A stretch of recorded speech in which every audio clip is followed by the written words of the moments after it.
이날 곧 안식 후 첫날 저녁 때에 제자들이 유대인들을 두려워하여 모인 곳에 문들을 닫았더니 예수께서 오사 가운데 서서 이르시되 너희에게 평강이 있을지어다.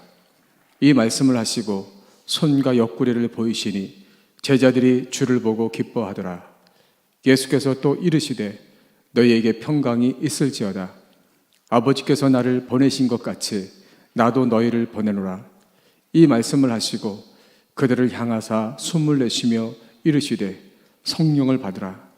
너희가 누구의 죄든지 사하면 사하여질 것이요 누구의 죄든지 그대로 두면 그대로 있으리라 하시니라.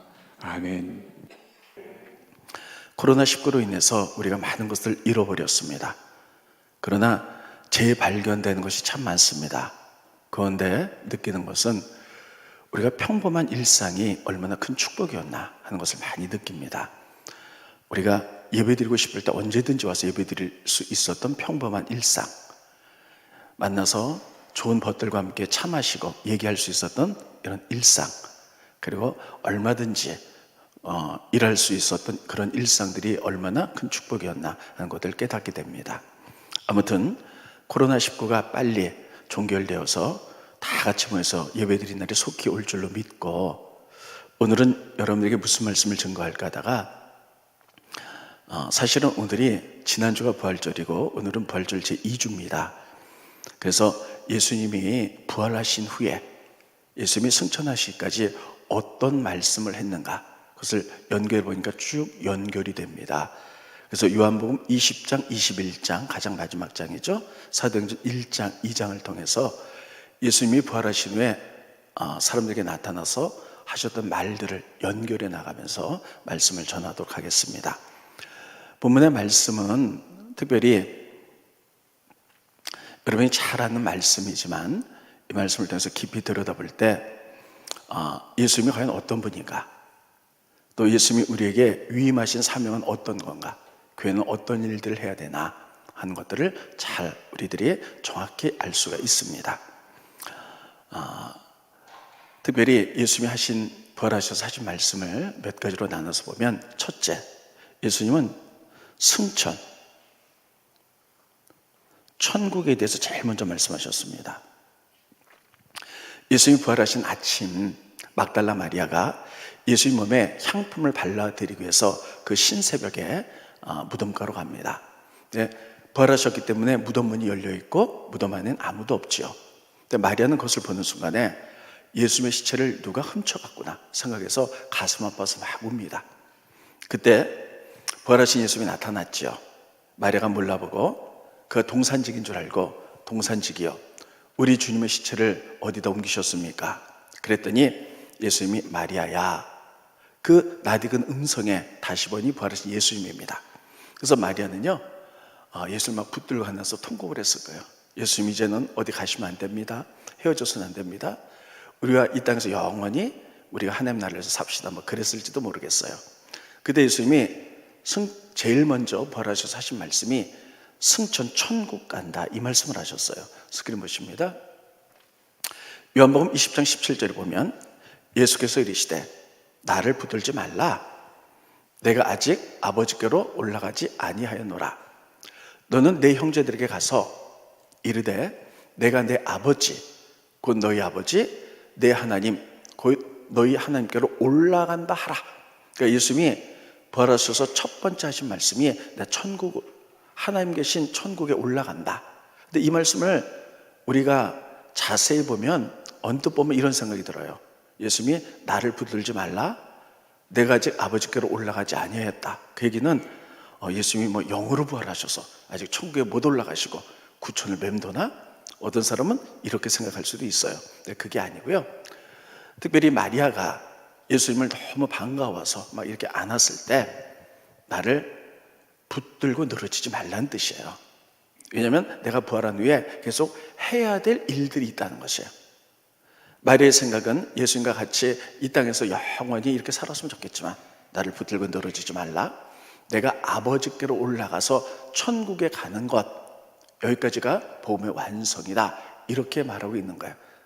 그래서 예수님께서는요, 부활하셔서 첫 번째 하셨던 말씀이 내가 천국 간다는 겁니다. 그러면 부활하신 후에 천국의 개념이 왜 이렇게 중요한가 하는 것이에요. 첫째, 거긴 두 가지 의미가 있습니다. 첫째, 여러분, 예수님이 가장 중요한 사역이 뭐냐면 십자가죠. 십자가로 우리의 죄를 용서하셨어요. 부활하셔서 우리들에게 부활의 소망을 주셨습니다. 승천하셔서 우리들도 천국 가게 될 줄로 믿습니다. 이것을 우리에게 보여주셨어요.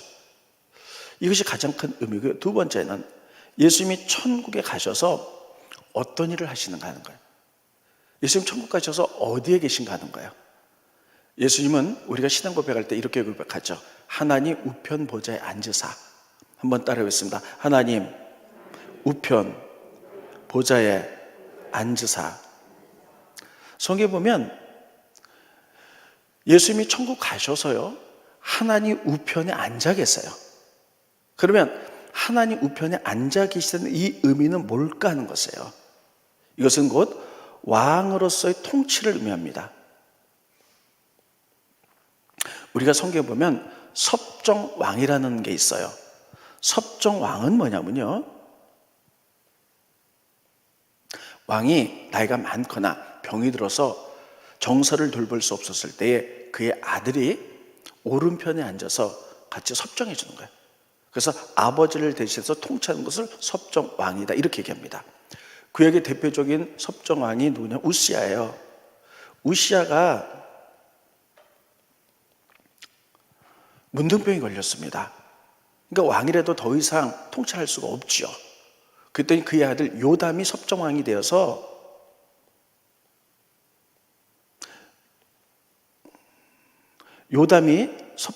아버지를 돕습니다. 그래서 우시아는 문둥병에 걸렸죠. 그 아들 오른편에 책상을 놓고 그리고 그 아들 요담이 앉았어요. 그래서 아버지를 대신해서 왕으로서 통치를 나가는 거예요.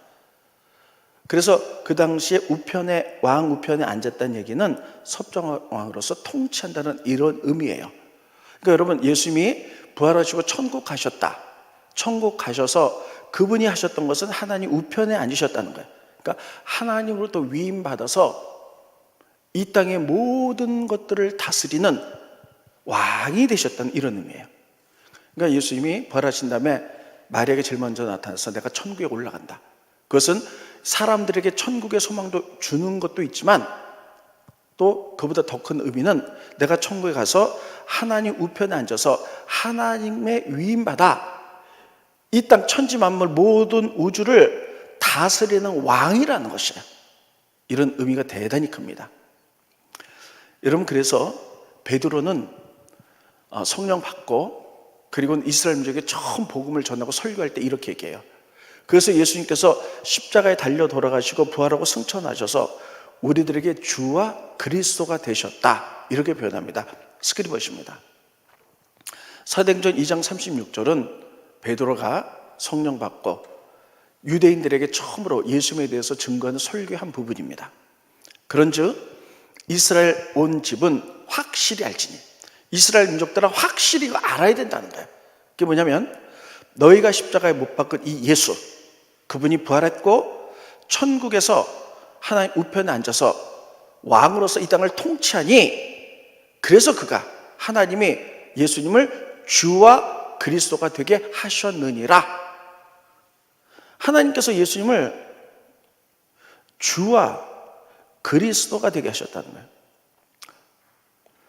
주라는 것은 뭐냐면 원어가 퀴리오스죠. 그러니까 우리의 모든 생사하고 삶의 주인이세요. 온 우주 만물의 주인이시고, 하나님이 예수님을 온 세계의 주인으로 삼으셨다. 또 그리스도로 삼으셨다. 그리스도는 기름 부으신 자를 의미합니다. 기름 부으신 자는 메시아죠.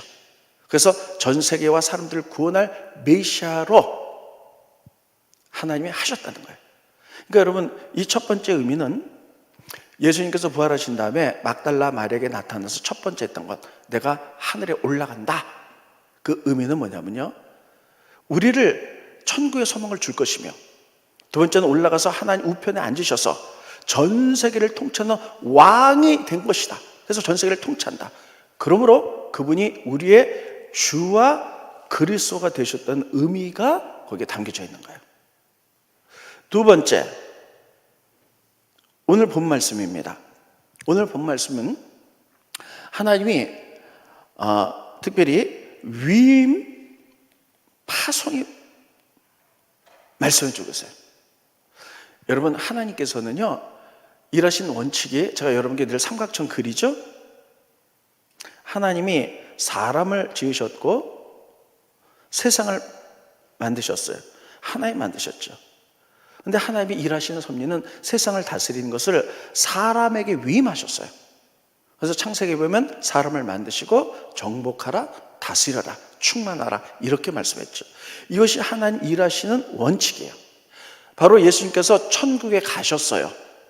그래서 하나님 우편에 앉아서 전 세계의 왕으로서 다스리십니다. 그런데 다스리시는데, 전 세계를 다스리는데 예수님께서는요, 이 땅의 제자들 또 믿는 사람들에게 다스림을 위임하셨어요. 위임하시면서 뭐라 그러면 파송, 아버지가 나를 보내는 것처럼 너에게 보내노니, 예수님이 오늘 본 말씀 두 번째 이렇게 말씀하십니다. 내가 너희를 보낸다, 파송한다. 그래서 두 번째 성령 받아서, 세 번째 영혼을 구원하라. 이게 예수님이 부활하신 후에 두 번째 나타나셔서 하신 말씀입니다. 자, 스크린을 보실까요? 요한복음 20장 21절을 보면 예수께서 두 번째 또 나타나서 이르시되 너에게 평강이 있을지어다. 아버지께서 나를 보내신 것 같이 나도 너희를 보낸다. 내가, 예수님이 천국에 가셔서 왕으로서 이 땅을 통치하시는데 너에게 위임한다는 거예요. 그러면 너희 파송받아서 보낸다는 거예요. 그래서 영혼을 구원하는데, 영혼의 구원은 인간의 지혜로 되지 않기 때문에 성령을 받아라 이렇게 말씀합니다. 스크린 보십니다. 요한복음 20장 22절에 보면 이 말씀을 하시고 그들에게 명하사 숨을 내쉬며 이르시되 성령 받아라. 여러분, 세상의 많은 일들은 하나님의 능력 없이 인간의 힘과 지혜로 다 될 수가 있어요. 그런데 사람들의 영혼을 구원받는 것은 성령의 역사가 아니면 이루어질 수 없다는 것이에요. 여러분, 저희 교회도 많은 분들이 온 가족이 예수 믿기를 바라는 마음인데 오랫동안 기도하는 분이 계세요. 사랑하는 남편을 위해서, 아내를 위하여, 사랑하는 자녀와 또 사랑하는 부모님, 형제를 위하여 오랫동안 기도하지만, 그런데 여러분, 이게 다른 건 다 들어주는데, 형제 자매가, 부모가, 아내가, 남편이 들어주는데 교회 가자는 것만 안 들어준다는 거예요. 심지어는 어떤 여자 집사님 저에게 이렇게 말씀합니다. 남편의 구원을 위해서 오랫동안 기도했더니 드디어 남편이 주일날 차를 가지고 교회까지 데려다 준다는 거예요. 그리고 자기는 교회 들어오고 남편은 찻집에 가서 있다가 예배 끝날 쯤에서 또 데리고 간다는 거예요. 그래서 여기까지 왔는데 교회 한번 들어가자 그래도 이게 그렇게 안 된다는 거예요. 이게 왜 그렇습니까? 영혼의 문제이기 때문이에요. 그래서 영혼 구원하는 데는 첫째, 성령의 역사가 아니면 안 되는 것이에요. 그래서 예수님께서는, 여러분, 이 땅에 하나님 나라를 위해서 첫 번째, 저희가 위임 파송하는데 첫 번째 해야 될 것이 영혼 구원이에요. 그래서 여러분, 교회와 우리들이 첫 번째 해야 될 것이 영혼들을 구원하는 거예요. 이게 예수님이 나타나서 두 번째 하신 말씀인데, 그러기 위해서는 내가 너희를 파송한다? 영혼 구원하는 게 성령 받아라. 그래서 성령 받은 너희들이 가서 복음을 전할 때에 사람들이 받아들이고 죄를 회개하면 구원 받을 것이고 그처럼 못 받게 될 것이다. 이렇게 말씀하는 거예요. 근데 이 부분을 성경은 이렇게 표현하고 있습니다. 스크린 보시죠.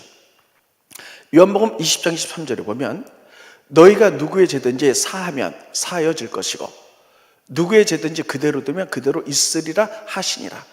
이거 잘못 해석하면 이렇게 해석할 수 있어요. 그럼 우리가 죄를 용서할 능력이 있나? 그럼 우리가 성령 받아가지고 막 사랑계 나가서 저 사람이 잘못했습니다. 그러면 내가 죄를 용서하노라. 그럼 용서해지는 건가? 이렇게 잘못 해석할 수가 있어요. 이 얘기는 어떤 의미냐면 이런 의미입니다. 우리가 복음을 가지고 그에게 전했을 때 그것을 받아들여서 자기 죄를 뉘우치면 그는 구원을 받는다는 거예요. 근데 복음을 전했을 때 그가 받아들이지 않으면 그의 죄가 그대로 있다는 것이에요. 이것을 이렇게 표현하고 있는데, 근데 여러분 이 부분이 예수님이 두 번째 제자에게 나타나셔서 했던 부분이 마가복음에 똑같이 나타나고 있어요. 마가복음에 보면 이 부분이 더 정확히 나타나고 있어요. 스크린 보십니다. 마가복음 16장 15절 16절입니다. 예수님이 제자들에게 두 번째 나타나셔서 하신 말씀이 또 이르시되 너희는 온 천하에 다니며 만민에게 복음을 전파하라. 믿고 복음을 듣고 믿고 세례를 받는 사람은 구원 얻을 것이요 믿지 않는 사람은 정죄를 받으리라. 똑같은 내용이에요. 그래서 예수님이 부활하셔서 첫 번째 하신 말씀은 내가 천국 간다. 그래서 천국에서 하나님 우편 보좌에 앉아서 세상을 다스리는 왕이 될 텐데, 그래서 우리들에게 그리스도와 주가 되셨고, 두 번째 예수님이 제자들에게 나타나셔서 예수님이 하신 말씀, 너희들 하나님이 나를 보낸 것 같이 내가 너희를 보낸다, 파송한다. 하나님이 이런 원칙은 사람을 통해서 여기서 제자들에게 위임으로 이렇게 파송했어요. 그래서 너희들이 영혼 구원에다 첫 번째, 그래서 성령 받아라. 성령의 능력이 아니고는 안 된다. 그래서 너희가 복음을 전할 때 그것을 받아들이고 회개한 자는 구원받지만 그렇지 않은 자는 그대로 제가 남아있는다 라고 이렇게 두 번째 위임 파송 영혼 구원에서 말씀하셨어요. 근데 여러분 이 부분에서 잠깐 우리가 참고로 좀 여러분들 신앙생활에서 참고로 해야 될 것 몇 가지 말씀드리고 이 단원을 넘어가도록 하겠습니다. 본 말씀과 연결해서 보면 천주교가 있어요. 그리고 우리 개신교가 있죠. 기독교가 있죠. 근데 천주교, 개신교하고 다른 부분이 몇 가지가 있어요. 성경을 해석하는 부분이 좀 다른 게 있어요. 예를 들면 성만찬. 예수님이 돌아가시기 전에 제자들과 함께 떡과 포도주를 가지고 나눠주면서 너를 위해서 찢는 내 몸이고 내 피다. 그래서 그것을 기념하라 이렇게 말씀하셨어요. 그때부터 우리 모든 교회가 1년에 두세 번쯤 성만찬을 하면서 이렇게 떡과 포도주를 나눕니다.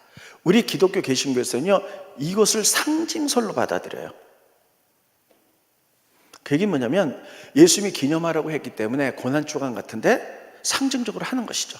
그래서 떡과 포도주를 먹으면서 이것은 내 죄를 위해서 십자가에 달려들어서 예수님의 몸입니다, 피입니다, 상징적으로 이렇게 하는 것이죠. 그런데 천주교에서는 이거를요 화채설로 받아들여요. 화채설은 뭐냐? 화, 변한다. 채, 실제로 몸으로 변한다. 그래서 천주교에서는 성만찬을 행할 때 떡이 정말 예수님의 몸으로 생각하는 거예요. 포도주가 정말 예수님 피로 변해서 예수님의 진짜 몸과 피를 먹고 마신다가 이렇게 생각하는 거예요. 그래서 천주교에 보면 우리가 교회 뒤에 십자가 있듯이 천주교에는 성체가 있죠. 떡이 있고 이게 예수님의 정말 몸이라 이렇게 얘기하는 거죠. 그래서 이런 차이가 있어요. 또 더군다나 어떤 차이가 있냐면 교황. 우리는 다 같이 마지막 때 왕 같은 제사장들이죠. 이 얘기는 뭐냐면 예수님이 제자들과 함께 가이사랴 빌립보에 가셨어요. 가이사랴 빌립보에서 제자들에게 묻습니다. 많은 사람들이 나를 예레미야나 엘리야나 선지자 중에 하나라 그러는데 너희는 나를 누구라 그러느냐? 그때 베드로가 주는 그리스도요 살아계신 하나님의 아들입니다 이렇게 고백해요. 바요나 시몬아 내가 복이 있다. 그래서 이 네 믿음의 고백에 교회를 세울 텐데 은배의 권세가 이기지 못할 것이다 이렇게 얘기하죠. 천주교에서는 그걸 문자 그대로 해석해요. 베드로가 고백했는데 그 베드로의 고백 위에 교회를 세운다 그래서 베드로를 교황 1세다 이렇게 얘기를 해요. 그런데 우리 개신교에서는 그렇게 하지 않지요. 개신교에서는 어떻게 그것을 얘기하냐면 베드로가 고백을 신앙 고백을 했을 때 거기에 교회를 세우는 것처럼 우리들도 베드로처럼 신앙 고백을 하면 예수님 우리의 믿음의 반석 위에 교회를 세워서 우리가 교회로서 우리가 연합하여 하나님 나라의 일을 한다. 우리는 다 같이 왕 같은 제사장들이다. 이렇게 우리는 해석을 하죠. 그런데 천주교에서는 이렇게 화채설과 그리고 베드로가 교황 1세다. 그래서 교황의 제도 거기서부터 한 거죠. 성경을 그냥 문자적으로 해석하기 때문이죠. 또 다른 거 오늘 본문 말씀이에요. 오늘 본 말씀이 이거잖아요. 우리들이 위임받아서 파송돼 가지고 복음을 전하면 그걸 받아들인 사람은 구원받지만 복음을 전하지 않는 사람은 구원받지 못한다. 이건데 이것을 오늘 요한복음에 이렇게 얘기했어요. 너희들이 죄를 용서하면 그들이 제가 용서를 받고 용서하지 않으면 죄가 그대로 있다. 그래서 천주교에서 이걸 사제들은 죄 용서하는 특권이 있다고 생각하는 거예요. 이걸 문자적으로 그대로. 그냥 사제들이 너 죄 용서받았어? 그러면 용서받. 근데 여러분 기독교는 아니죠. 예수 외에는 우리 죄를 용서할 사람이 없다는 사실을 반드시 기억하시기 바랍니다. 그래서 천주교에서 이것을 어떻게 푸느냐? 지금도 천주교에 가보면 이렇게 입구에 조그만 이렇게 방 같은 게 하나 있죠. 그리고 거기에 이제 죄진 사람이 들어와요. 그 여기 이제 사제나 신부가 앉아서 가운데 커튼 같은 거 가려져 있었고 죄를 막 고백해요. 내가 지난주에 이런 죄를 졌습니다. 음란한 죄를 졌습니다. 사기죄를 졌습니다. 뭐 이렇게 막 고백을 해. 그럼 신부가 사제권이 있다고 생각하기 때문에 그 얘기를 다 듣고 그렇습니까? 이렇게 하십시오. 묵주를 100번을 돌리십시오. 아니면 봉사를 몇 시간 하십시오. 이렇게 하면 용서받습니다. 이렇게 얘기하잖아요. 오늘 본 말씀대로 그렇게 문자적으로 풀어낼 때 이런 일들이 일어난다는 거예요. 그래서 여러분 천주교, 개신교 사이에 성경을 푸는 이렇게 다름이 있다라는 것을 그냥 참고로 기억하시고 다시 본 말씀을 돌아가서 우리가 기억해야 될 것은 정도납니다. 첫째, 예수님이 부활하신 다음에 첫 번째 마리아에게 나타나셔서 천국에 대해서 말씀하셨어요. 그래서 예수님 천국에 하나님 우편에 앉아 계셔서 통치자로서 이 땅을 다스리는 왕, 그래서 우리의 주와 그리스도가 되셨어요. 두 번째, 예수님이 제자들에게 첫 번째 나타나셔서 위임으로 파송하셨어요. 왜냐하면 하나님이 일하는 원칙이 하나님이 사람들을 통해서 역사하기 때문에. 그래서 이 땅에 너희들이 제일 먼저 해야 될 것이 그 중요한 게 영혼구원이다. 그러므로 내가 너희들을 파송한다. 아버지가 나를 보낸 것처럼 내가 너희들을 보낸다. 근데 영혼구원은 성령의 역사가 일어나지 않으면 안 되니까 성령 받아서 복음을 증거해서 하라는 거예요. 이게 두 번째 예수님이 나타나서 하신 말씀입니다. 세 번째는 위임 파송 가운데 첫 번째는 영혼을 구원하라고 얘기했어요. 두 번째는 사도행전 1장에 보면 예수님이 40일간 부활하신 몸으로 나타나서 그 다음에 제자들에게 말씀하시는데 이거는 뭐냐면 사회를 구원하라. 이런 표현이에요. 그래서 이것을 구원하라고 우리에게 위임 파송하셨어요. 자, 우리가 사도행전에 보면 이렇게 되어 있습니다. 예수님이 부활하신 다음에 40일 동안 제자들에게 나타나셔서 집중적으로 어떤 훈련을 시켰냐면 하나님 나라의 일을 40일 동안 가르치시고 승천하셨어요. 자, 스크린 보십니다. 사도행전 1장 3절에 보면 그가 고난 받으신 후에 또한 그들에게 확실한 많은 증거로 친히 살아계신 부활을 나타내사 40일 동안 그들에게 보이시며 40일 동안 하나님 나라의 일을 말씀하시니라. 40일 동안 예수님이 부활하신 다음에 했던 중요한 것 중에 하나는 뭐냐면 첫 번째는 영혼 구원에 대해서 말씀하시고 두 번째는요 40일 동안 하나님 나라에 대해서 집중 훈련을 하셨어요. 집중으로 훈련 40일 동안. 그래서 구원받은 너희들이 정말 중요한 것은 가장 중요한 것 교회가 해야 될 것은 우리들이 해야 될 것은 뭐냐면 첫째 영혼 구원이다. 두 번째는 이제 교회를 뛰어넘어 하나님이 만든 세상 여러분의 삶의 현장. 그래서 하나님이 통치하는 하나님 나라를 만들으라는 거예요. 여러분들이 예배 마친 다음에 삶의 영역이 다 다릅니다. 어떤 사람 사업한 사람, 어떤 직장 다니는 사람, 어떤 학교에 있는 사람, 병원에 있는 사람, 또 예술계통에 있는 사람 다 달라요. 여러분들이 속해 있는 그 영역에 하나님이 통치하는 나라를 만들라는 거예요. 그래서 하나님의 통치는 공의와 정의와 사랑이라고 얘기했어요. 이게 하나님의 통치하는 법이죠. 이것을 그저 삶으로 살아내서 하나님의 통치하는 그런 모든 사람이 평등하고 모든 사람이 잘 사는 이런 정의로운 나라를 만들으라고 40일 동안 집중을 운동하셨어요. 그래서 너희들은 영혼권으로 그치지 말고 뛰어넘어 하나님 나라를, 세상에 하나님 나라를 만드는 사회를 구원하라. 영혼권과 세상권 두 가지를 동시에 말씀하셨어요. 여러분, 예수님이 40일 동안 집중 훈련했다는 사실은 굉장히 중요합니다. 우리가 어떤 것을 이룰 때 세상에 어떤 것도 그냥 되는 것은 없어요.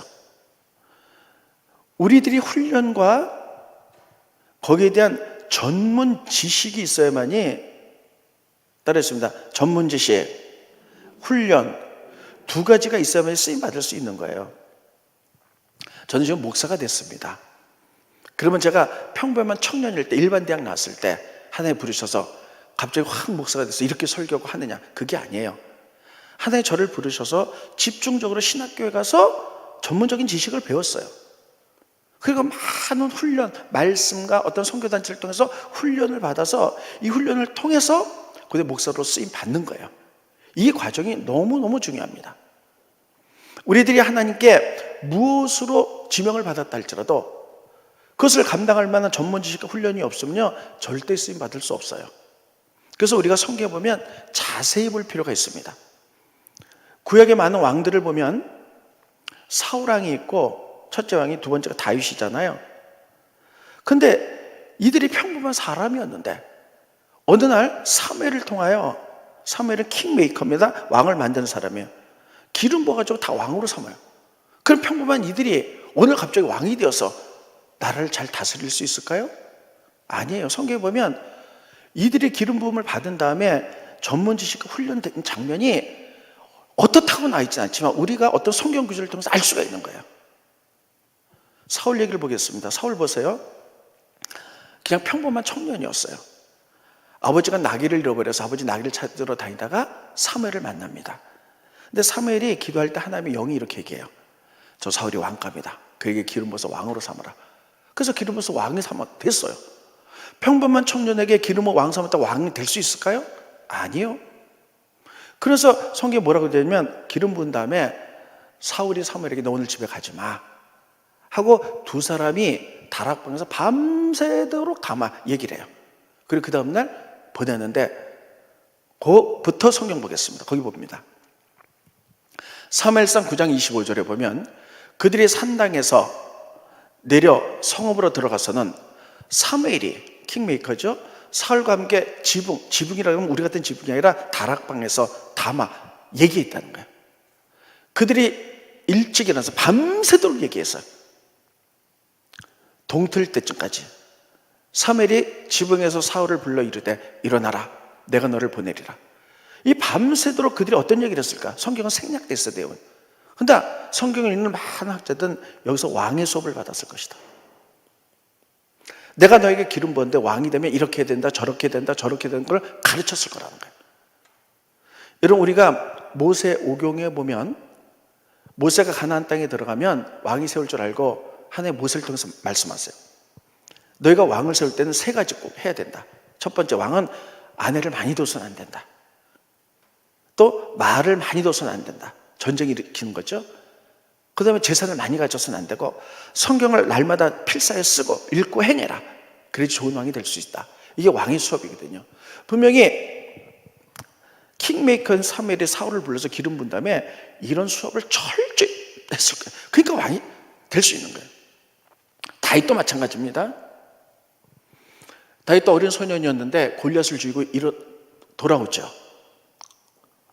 그런데 사울이 왕으로 실패하니까 어린 다윗에게 하나님이 킹메이커 사무엘을 통해서 그게 기름 부었습니다. 그래서 왕이 근데 어린 목동, 아무것도 모르는 목동이 기름 부었다고 어떻게 왕이 될 수 있겠어요? 근데 그 아주 크게 왕으로 쓰임 받을 수 있던 것은 왕의 수업이 있었기 때문이에요. 성경에 보면 그런 수업을 받았다는 말은 없어요.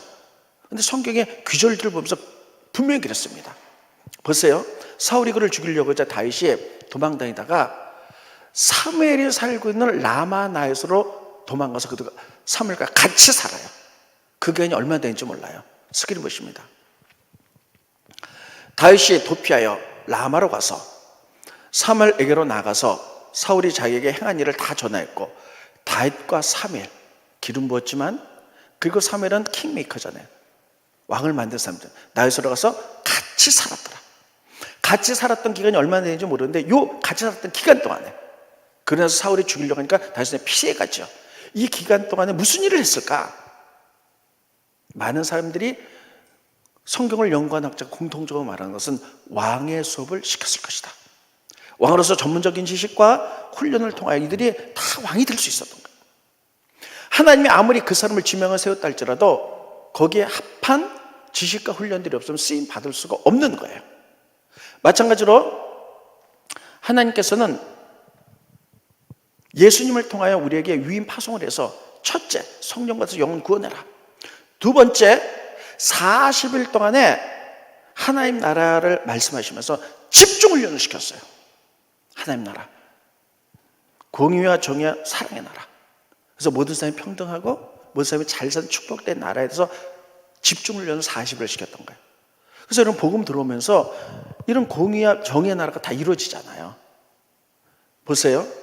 우리나라에 복음이 100년 전에 들어왔을 때 우리나라가 얼마나 좀 미개하고, 그리고 양반 상놈이 있었고, 그리고 남존 여비가 있었잖아요. 복음이 들어오면서 모든 사람이 평등해. 그래서 남존 여비가 없어졌고, 여자들끼리도 학교를 세워서 글을 가르쳤고, 그리고 양반 상놈을 없앴고, 그리고 빈부 차이가, 얼마나 양반들이 부자고 대부분 사람이 가난했어요. 이런 걸 다 없어 모든 사람이 다 잘 살 수 있는 이런 나라를 만들어 가잖아요.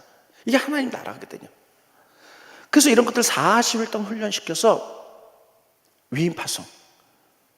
첫째는 영혼 구원, 둘째는 사회 구원. 이 두 가지를 말씀하셨어요. 그러면서요, 여러분, 우리가 눈여겨봐야 될 게 있어요. 성령이 임하셨을 때, 자, 예수님 승천하시죠. 승천하실 때 예수님의 제자들이 다 모여서 그걸 보고 있었어요. 그때 천사들이 예수님의 제자를 보고 있어서 뭐라 그랬는 줄 아세요? 갈릴리 사람들아, 이렇게 불렀어요. 스크린 보십니다. 사도행전 1장 11절, 이르되 갈릴리 사람들아, 어찌하여 서서 하늘을 쳐다보느냐? 너희 가운데 하늘로 올려가신 이 예수는 하늘로 가심을 본 그대로 오시리라 하셨느니라. 그러니까 120명과 예수님의 제자들, 갈릴리 사람들아, 너희는 갈릴리 출신이야. 이스라엘 역사를 지리를 보면 이 북쪽이 갈릴리예요. 너희는 갈릴리 사람이야, 이렇게 딱 얘기했어요. 그래서 예수님이 뭐라 그랬냐면, 성령이 임하면, 참 이상해요. 성령이 임하면 너희가 먼저 될 것은 갈릴리를 복음화시켜라, 이렇게 말하지 않습니까? 성령이 임하면 제일 먼저 어디? 예루살렘. 두 번째 어디? 유대. 세 번째 어디? 사마리아. 네 번째 땅끝. 갈릴리 사람들아, 너희가 예수와 더불어 훈련 받은 것이 갈릴리라는 거예요. 그런데 이제는 갈릴리를 복음하고 이렇게 하지 않고 이 갈릴리를 뛰어넘으라는 거예요. 그래서 갈릴리 사람들이지만 너희는 이제는 예루살렘, 유대, 사마리아 땅끝으로 나가라는 거예요. 여러분, 하나님께서는 예수님을 통해 우리에게 이걸 가르쳐주고 계신 거예요. 예수님이 부활하신 다음에 하신 말씀을 쭉 종합해보면, 성령 받아서 첫째, 너희들이 영혼 구원해라. 두 번째, 하나님 나라 일을 40일 동안 집중적으로 가르치면서 세상의 사회적인 구원도 이루어라. 두 가지를 말씀하신 거예요.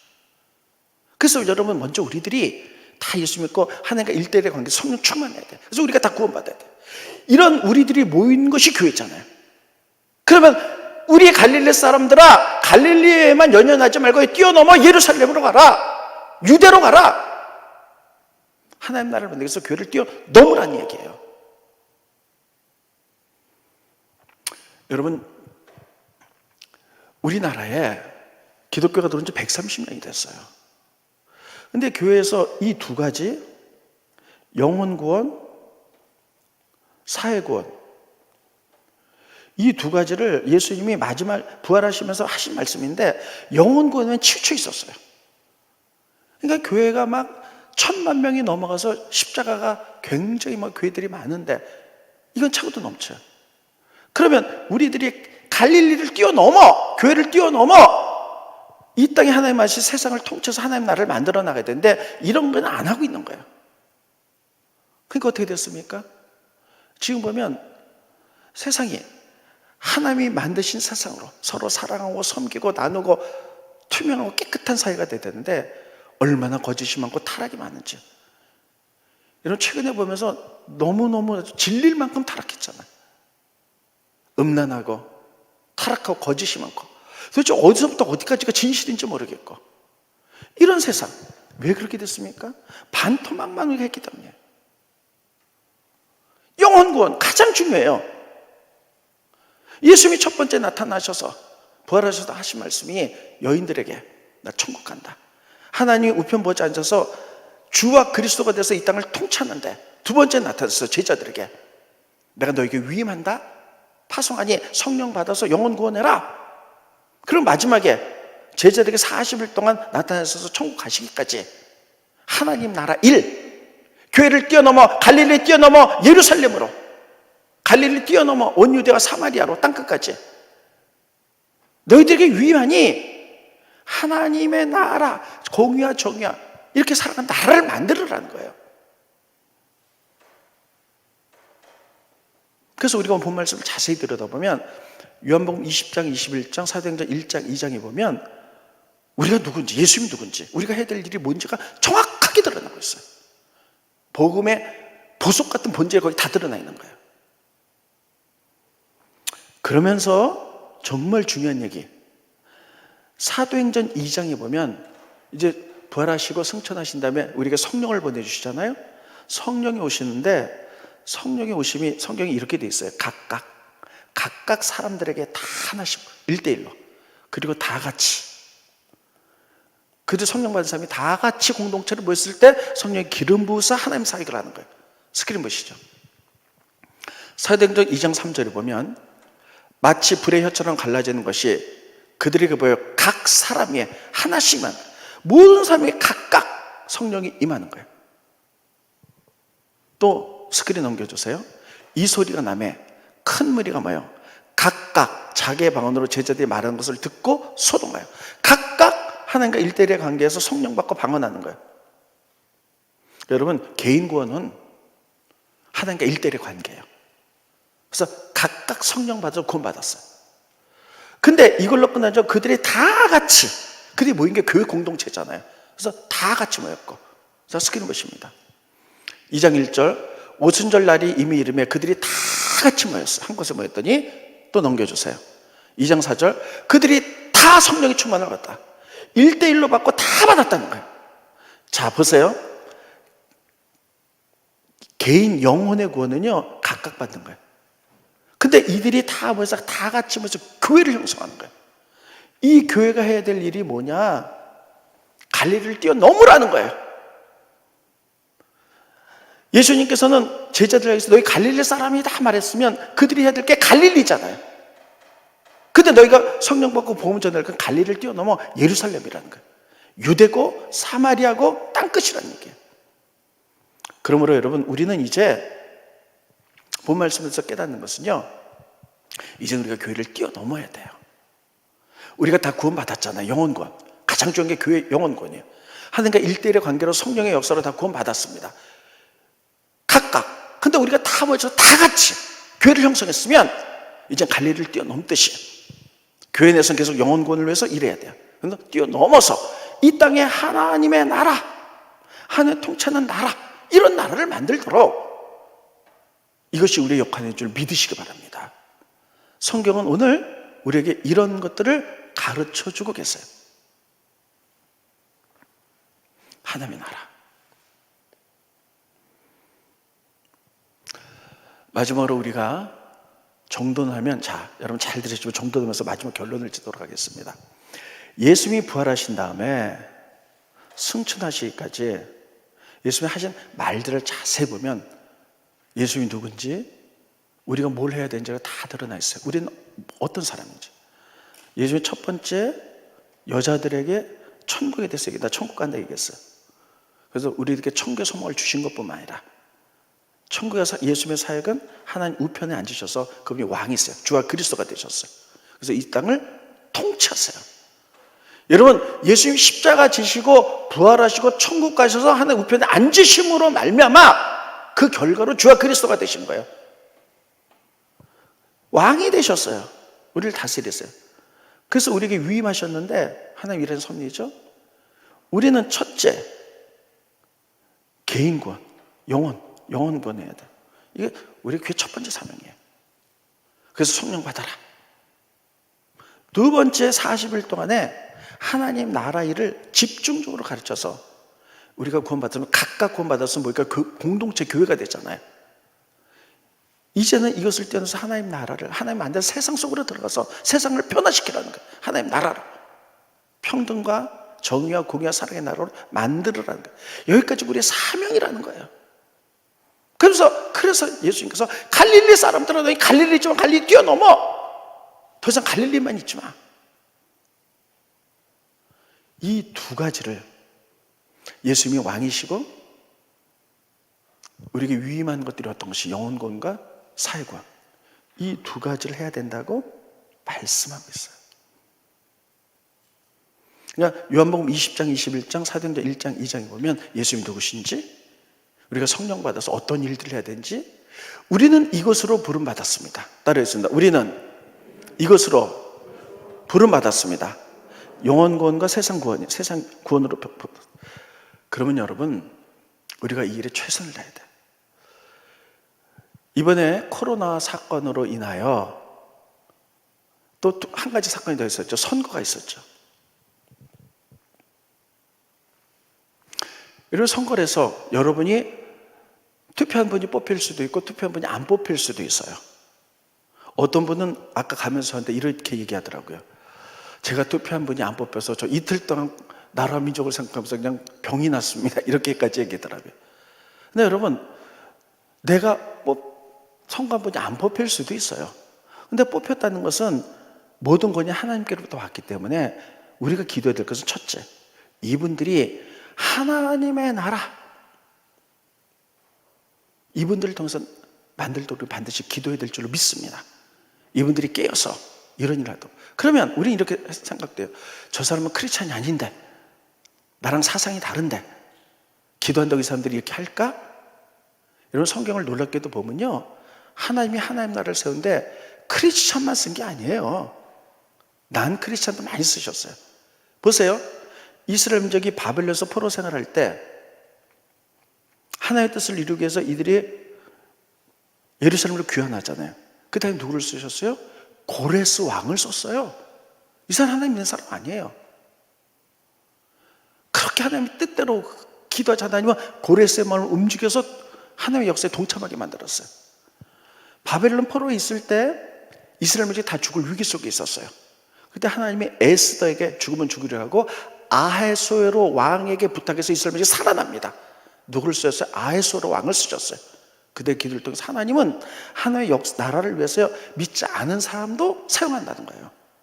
그러므로 여러분, 내가 선거에서 어떤 분이 위정자가 됐든 안 됐든 거기에 대해서 이미 만들어졌으면 우리 하나님의 뜻으로 받아들이고 우리가 기도해야 되는 거예요. 하나님, 저들이 하나님 나라를 세우는데 고레스처럼 쓰임받기 원합니다. 아하수에로처럼 쓰임받기 원합니다. 이렇게 기도하셔야 돼요. 두 번째, 이번 코로나를 통해서 두 가지 반응이 나타났어요. 우리 기독교인들의. 한 가지는요, 대부분의 많은 사람들이 교회를 오지 못하니까 영적 목마름 때문에 가족과 함께 다 하면서 스크린 통해서 예배 보면서요, 영상 통해서 예배 보면서 믿음이 더, 그리고 나라 민족을 위해서 기도하기 위해서 더 믿음이 아주 뜨거워진 분들이 계세요. 저희 교인 가운데도 그렇게 고백하는 분이 있어요. 목사님, 거의 한 달 반, 두 달 동안 교회를 안 나왔는데 너무너무 사모해서 전 매일 기도해서 우리 가족은 정말 믿음이 너무 좋아졌습니다. 이런 분인가, 어떤 분들은 또 몇 분의 분들은요, 믿음이 다운됐습니다. 교회를 오지 않으니까 일단 편하고 좋습니다. 그냥 샥 앉아가지고 영상으로 탁 보고 헌금하고. 그래서 믿음이 다운된 사람들이 있어요. 코로나가 지나고 나면 많이 바뀌는 부분이 있을 거예요. 근데 신앙적으로 어떤 부분이 바뀌냐? 특별히 교회에 참석하지 않은 분들이 생길 것이다. 이분들은 어떻게 예배드리냐? 편하게 영상으로 예배드리고 헌금하고 끝날 것이다. 저희 교인 가운데도 실제로 그렇게 말한 분이 있어요. 교회 하니까 너무 편해요. 영상을 이렇게 보고 헌금하고 그러고 싶어요 하는 분들이 노골적으로 있습니다. 여러분, 교회가 단지 예배만 드리는 것은 아닙니다. 믿음이 예배가 단가요? 아니에요. 교회는 예배를 드리면서 우리들이 서로 교제하고 또 서로 나누고 사랑을 훈련받고 그래서 믿음을 성장시켜 나가고 하나님의 뜻을 깨닫게 만들어서 하나님 나라 일을 하도록 만드는 게 교회예요. 단순히 편해서 예배 드렸으면 됐어. 예배 드려서 헌금했어요. 이게 다가 아니에요. 우리들 심령 가운데 혹시 이런 심령들이 있다면 부활 후 둘째 주에 예수님 부활하셔서 승천하기까지 어떤 일을 하셨는가? 우리 누군가 도대체? 우리에게 그런 일을 위임하셨어요. 영혼을 구원해라. 하나님 나라를 세워라. 위임하셨는데 우리가 이 부분에서 성령이 임하지 않으면 안 된다는 거예요. 그래서 우리가 성령을 다시 한번 뜨겁게 삼아야 되고 기름 부음 받아야 되고 성령은 그냥 임하는 게 아니에요. 말씀을 읽고 기도하고. 여러분 거기에는 왕도가 없어요. 말씀 읽고 기도하고 하나님께서 의지를 세워서 그렇습니다 주님 제가 하겠습니다 결정하며 나아갈 때에 성령께서 기름 부어서 우리가 다시 한번 일어나고 우리에게 맡겨진 위임된 그 사명을 감당하게 될 줄로 믿습니다. 우리는 지금 그거 해야 될 때예요. 결론입니다. 요한복음 20장 21장 사도행전 1장 2장을 보면서 예수님이 누구신가 다시 한번 보셔야 돼요. 그분 왕이세요. 그래서 주와 그리스도가 됐어요. 천국에서 하나님의 위임받아서 이 땅을 치료하신다는 거. 그분은 일하는 원칙에 우리에게 위임하셔서 명령하셨어요. 영혼 구원해라. 성령을 통하여 하나님 나라를 만들어라. 그래서 너희는 갈릴리 사람이죠. 뛰어넘어 예루살렘으로 교회를 이제 뛰어넘어 세상으로 하나님 나라를 만들도록 위정자를 세웠어요. 내가 마음에 안 드는 사람이라 할지라도 그분들이 하나님 나라를 세워가도록 우리가 기도해야 되겠고 우리를 통해서 역사하기 때문에 우리들이 성령 안에서 다시 한번 분연히 일어나야 될 줄로 믿습니다. 그래서 그 사명을 잘 감당할 수 있는 여러분과 제가 되기를 예수님의 이름으로 축원드리겠습니다. 기도하겠습니다. 고마우신 주님 은혜를 감사함을 드립니다. 오늘 부활 후 제2주에 예수님이 부활하신 후 승천하시기까지 하셨던 말들을 종합해서 이어봤습니다. 예수님이 승천하셔서 하늘 우편에 앉으셔서 주와 그리스도가 되시고 우리의 왕이 되셔서 우리를 치리하십니다. 그분이 우리에게 위임하셔서 특별히 이제 영혼을 구원해라. 또 파송하시기를 40일 동안 하나님 나라를 이 땅에 세워라. 집중으로 훈련하셨습니다. 우리들은 그 명령을 붙들고 우리가 각각 성령 받아 하나님과의 관계에서 다 구원 받았습니다. 또 다 같이 모여서 교회를 이루었는데 이 교회들이 일어나 이 세상에 교회를 뛰어넘는 이 세상에 하나님 나라를 세우기 위해서 우리는 갈릴리 사람이지만 갈릴리를 뛰어넘어 예루살렘으로 유대로 사마리아로 나가서 하나님의 공의와 정의와 사랑이 넘치는 하나님의 태초로 만드신 그런 세상을 만들어내는데 우리가 쓰임받을 수 있도록 도와주시옵소서. 우리가 혹시 코로나로 인하여 믿음이 좀 해이해졌습니까? 다시 분연히 일어나게 하게 하시고 성경 읽고 기도하면서 다시 성령으로 재충만하여 하나님 우리를 부르신 첫 번째 목적으로 우리가 분연히 일어나게 하게 하시고 하나님을 세워가는 저희들이 되어갈 수 있도록 축복하여 주시옵소서. 예수님의 이름으로 기도합니다. 아멘.